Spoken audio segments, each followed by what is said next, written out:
Hello, everyone out there. Thank you again for tuning in. Really appreciate the privilege of your time. Do not forget to get your family and friends to subscribe to the channel. We are 802 away from 2,000 subscribers. We have got the subscriber base. Now we need our subscribers, aka JQ215ers, to make sure that you're watching the content, letting me know what you think about the content. We all have our opinions, right? Some of you guys may have some facts of things that can help my video content become stronger, more visible, and things of that nature. So please leave a comment, like the video, let me know what you think. I want to hear from every one of my JQ215ers.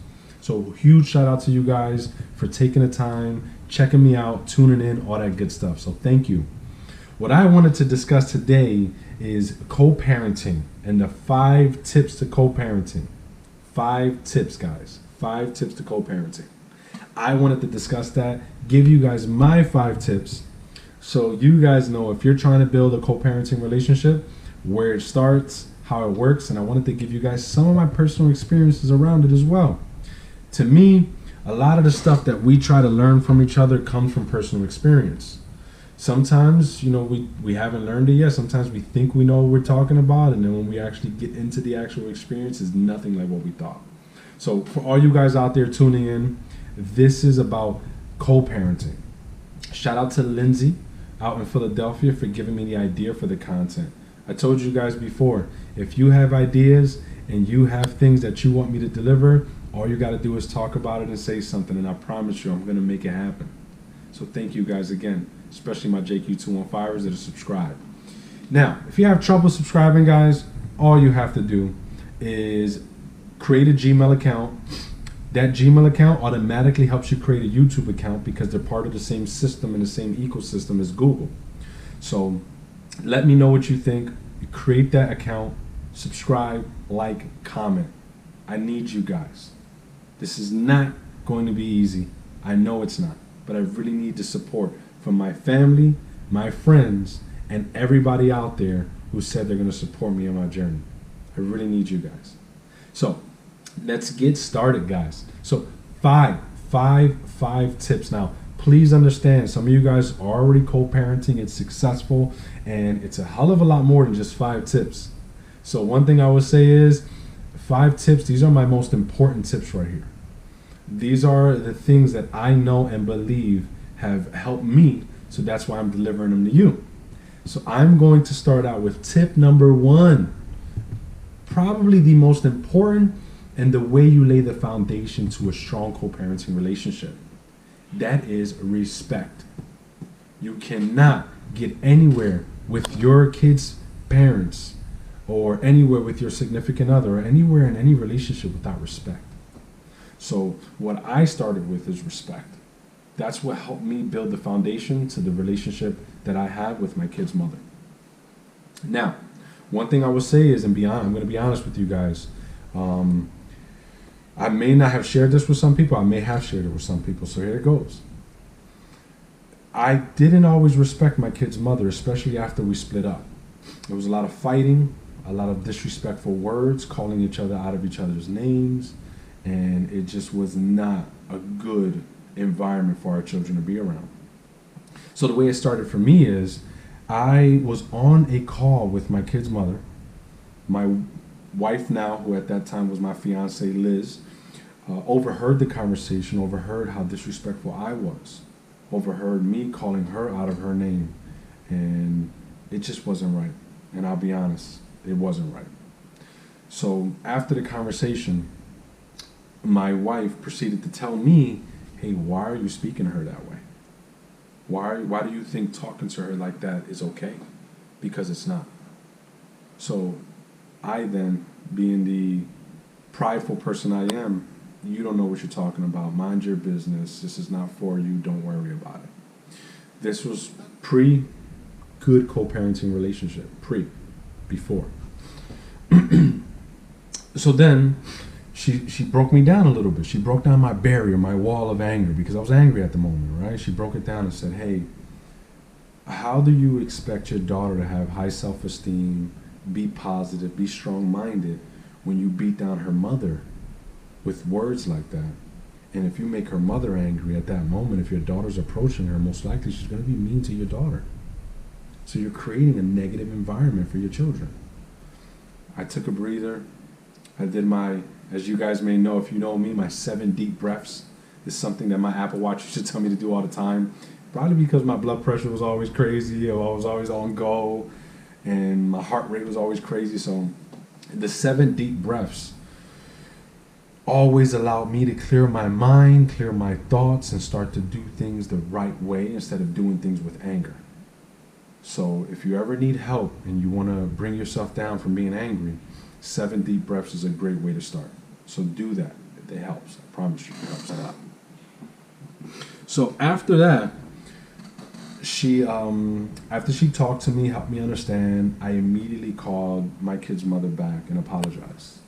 I not only apologized at that moment, but I apologized for the future and the past.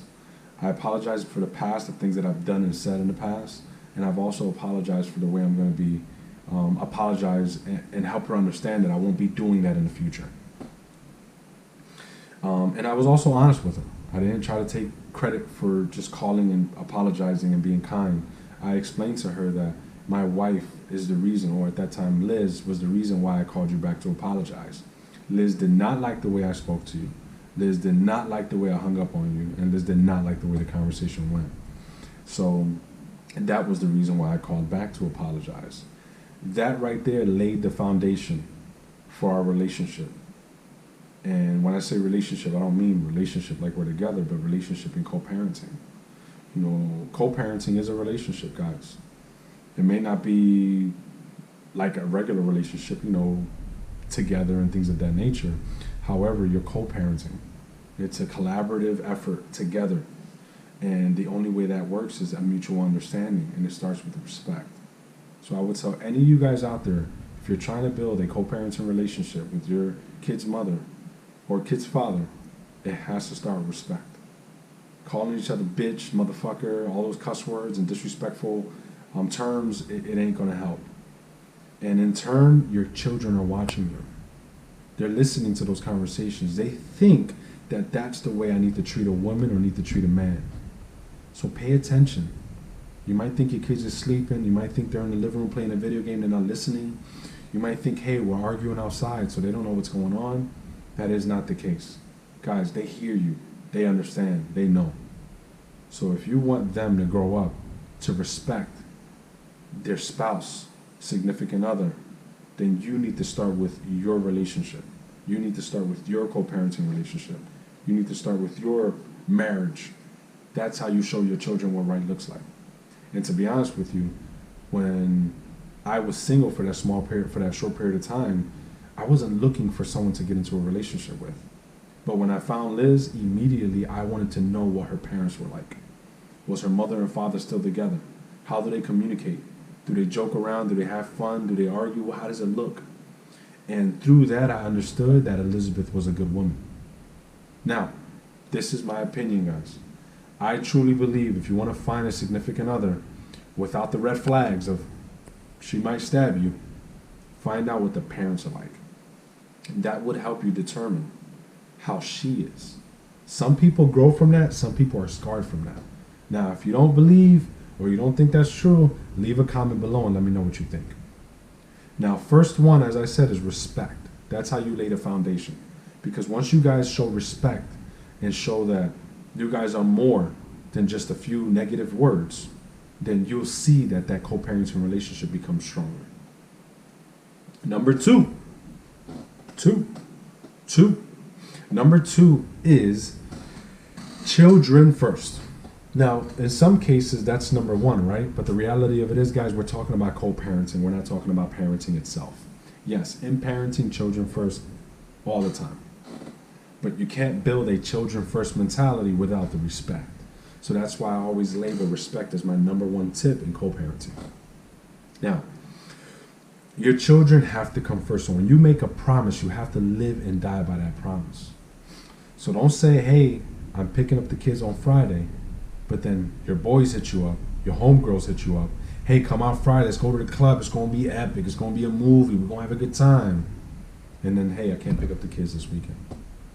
That is not the way you want that to go. I'm telling you guys.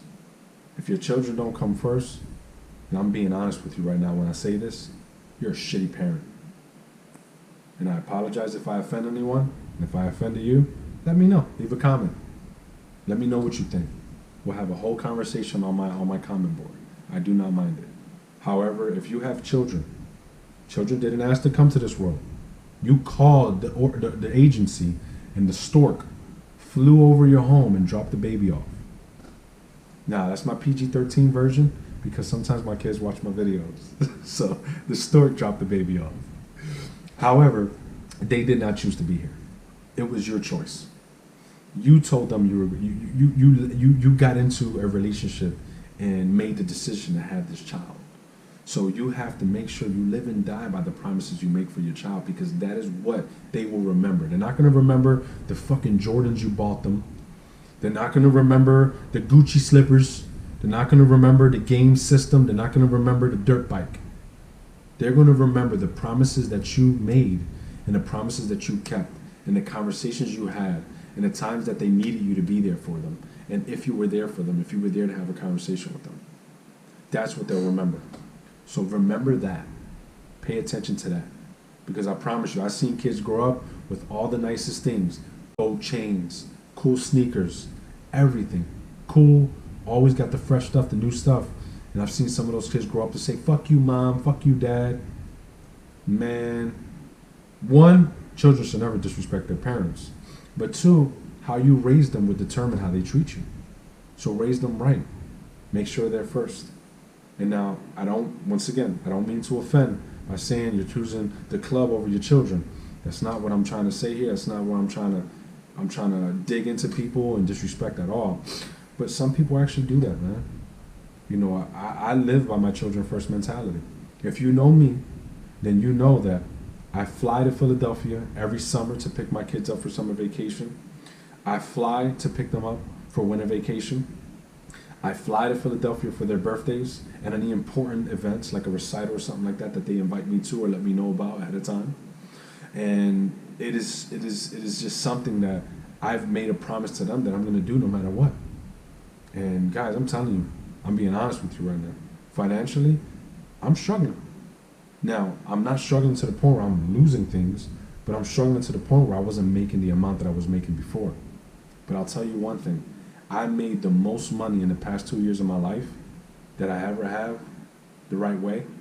And to be honest with you, I was probably one of the unhappiest times of my life as well. Because it was all money and work. It wasn't about my family and children and people around me. So I'll tell you guys one thing. If you think money is going to make you happy, it's not. If you think money is going to make your children happy, it's not. Experiences, conversations, connections, that's what makes them happy. That's what makes things good. Being happy with yourself, that's what makes you happy. So if you know me, you know I travel to Philadelphia all the time. Sometimes you see me at 12 in the morning land in the Philadelphia airport on my Instagram feed or Facebook feed. And then you're like, oh shit, it's Friday. And then Saturday, Jose's already back in Florida. What the hell happened? Where's this guy at? Guys, I promise you, it's not because of you that I'm not going out there and calling you and reaching out to you and hanging out with you. It's because I went there to see my children and I went there to do something with my children. That's why I'm there. So if you don't see me, don't be upset, don't be offended. You should be appreciative that I'm willing to fly 1,000 miles every other month or every quarter to see my children. So that's why I say children first is number two. Number two, children first, always. Now, I'm going to move on to number three. Number three is very important because we seldom get out of a relationship and then jump into another relationship. Now, the reason why I say children first, and the reason why I roll into the third one being find that spouse that understands, is because some people get into a relationship, and when you get into a relationship with that specific individual, they want them to be the priority over the children. Now, whether you believe it or not, or whether you are honest with yourself or not, just say honest with yourself. I would say that. Some people do get into relationships where the person really don't give a shit about the children. And that to me is sad. You should never allow yourself to get into bed with another person who doesn't give a shit about your children. Come on, guys. You gotta do better. Once again, don't mean to offend. And if you're in a relationship with somebody that don't care about your children, probably mistreats your children, or doesn't care to spend time with you or your children, that's your fault. It's not your kid's fault. That's not even that person's fault. Your fault. Because you didn't set the expectations. So make sure you find a spouse that understands. Find a spouse that understands that you co-parent. Find a spouse that understands that you made promises to your children that you cannot allow to break through. So find that person. And when you find that person, I promise you, they're going to make the difference in your relationship. Made the difference in my relationship. Being with Elizabeth has opened my eyes and has helped me realize some things in life. Because, guys, I'm not going to play as if I'm an angel and I'm the perfect husband, perfect father. I have my faults. I could do better. And trust me, if my kids could be in the same city as me, I would give a limb, I would give a kidney, a lung. I would give my heart to have my kids here with me. I would. And sometimes it saddens me when I know that there are people in the same city as their children who go days or weeks without even seeing them. That breaks my heart. Because I would do anything to have my kids here with me. Which is why I don't mind spending thousands of dollars a year to fly out, visit, and spend time with my children. Trust me, it is very fulfilling. And I appreciate having my kids around. So one thing I would say is, find a spouse that understands and help them understand. If they don't. Sometimes they don't have children, they don't understand what it looks like. You got to work with them. You got to show them what it is. Number four, and as you can see, these kind of roll into each other. Respect, children first, find a spouse. Number 4 is set boundaries and expectations. That is my number 4, set boundaries and expectations. Number 4. You have to, right? Because you can't be calling your kid's mother at 3 in the morning if she's in a relationship with someone else or if you're in a relationship with someone else. It's disrespectful. Guys, and I'm going to say guys, men out there. If you don't want to be with your kid's mother, keep it moving. You're holding yourself back from getting into an amazing relationship just because you don't want another man raising your child. Guys, it's silly. I'm telling you. My kid's mother has a great relationship with a gentleman named John. Really amazing guy. Compassionate, kind. It's almost like he's showing my kids a little something that I'm not good at. Because I'm not that good at compassion. Sometimes I'm always about being strong and finding a way and not letting anything get in the way and not slowing you down and being disciplined. And sometimes I forget that word compassion. So my kids having 2 fathers to look up to is amazing. I had 2 fathers to look up to growing up. I had my father, Jose, and I had my stepfather, Gilbert. And they both taught me great life lessons. They both were there for me. They both showed me love. They both showed me what a man is and how a man provides. They both showed me that. So I grew an appreciation for having 2 fathers. So for all you men out there that keep your significant other, your kid's mother dangling just because you don't want to see them with someone else, shame on you. Let it go. Enjoy your life. Let them enjoy theirs. Because I promise you, if you continue to be that miserable SOB, then, most likely your kids are going to grow up in that. So don't allow them to grow up in that. Allow them to grow up in a strong household, a caring, a loving household, filled with love, not filled with arguments and fighting and disrespect. So when I say set boundaries and expectations, it's setting boundaries with your co-parent and setting expectations with your spouse. Because both of them have to understand this. Both of them have to understand what you're doing and what you feel is better for the children. And last but not least, guys, is show appreciation. Show appreciation. And the reason I say show appreciation is because let's just count a year, 365 days, right? We're in a leap year this year. So let's say 365. You may not be where you want to be. I'm one of those people who believes that. I'm not where I want to be in my journey right now. I want to be doing so much more. However, I've come a long way from where I was. And where I was a year ago is completely different from where I am now. And I'll give you guys some insight to that. I am more enlightened than I was in the past. I smell the roses more. I appreciate more.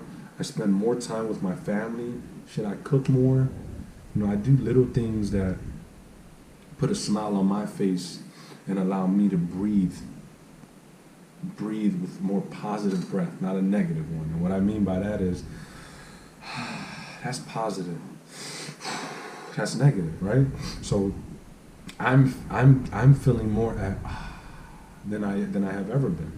And mind you, I went from a strong, lucrative career, which I appreciate. And please understand, when I say the past 2 years of my life weren't as happy, I wasn't as happy as I am now, it has nothing to do with T-Mobile.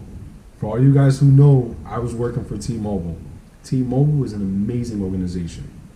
Unfortunately, I strayed away from T-Mobile to join an organization that wasn't people-driven, which led me to just be focused on money instead of look at the bigger picture. So I love you, T-Mobile, for all that you have taught me and done for me. And I appreciate my mentors like Steve Biddle out there who helped raise me and helped me become a better man and a better leader. I couldn't have done that without those individuals in my life. So thank you guys. Now, those are my 5, guys. I said it, right? Number 1 is show respect. Number 2 is children first. Number 3 is find a spouse that understands. Number 4, set boundaries and expectations. Number 5, show appreciation. You've seen it on my previous videos. Appreciation, gratitude, and collaboration. That is what I believe the foundation of any strong relationship. That is how you build it. So those are my 5 tips for co-parenting, guys. Now, thank you guys for tuning in. I want you guys to leave a comment below. Let me know what you think. What is your opinion on the matter? Did I offend you? Do you think I'm wrong in some of these parts and some of the things that I've said? Whatever the case is, leave a comment. Let me know. I want to hear from you guys, my JQ215ers. I want to hear from you. You can go onto my website, www.jq215vlog.com. On my website, you'll see all of my videos that are connected to YouTube. You'll see some of my affiliate links. So if you want to create a website, start with my site. Click on the Bluehost link. If you're looking to get some stuff on Amazon, if you want to buy the products that I show you here, go onto my website. Click on it. Purchase through there. You'll help me out. It's honestly your way of donating money without paying me directly.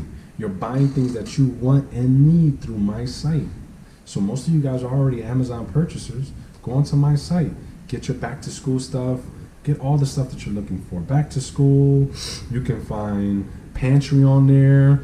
You can find, soon you'll start to see merchandise on there. And let me know. I got you. But thank you guys for tuning in today. Really appreciate the privilege of your time. Thank you, thank you, thank you. It goes a long way that you're tuning in and you're checking out my content. If you have an opinion or you want to say something, leave a comment below and let me know. Thank you guys. Take care. And don't forget, JQ215ers, I need you on this journey. So appreciate you guys. Take care.